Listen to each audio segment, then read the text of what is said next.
Hi friends, my name is Akhil. I am studying in 6th standard in Yogananda High School. I am Skillpundit student. Now I am telling about solar energy.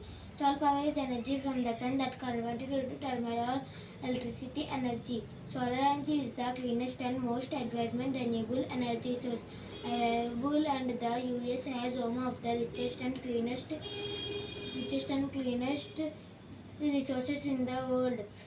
Use of solar energy: solar water heating, solar electricity, solar heating, solar dryer, solar power pumps and renewable energy, solar cooking, solar flashlight and legendaries, charging batteries, solar lighting, portable solar.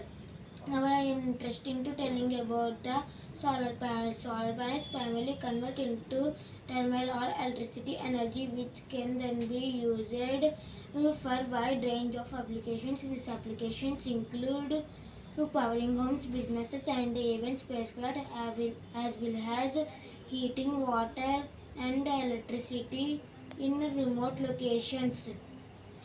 Solar panels also have applications in industrial processes, such as providing heat for various manufacturing.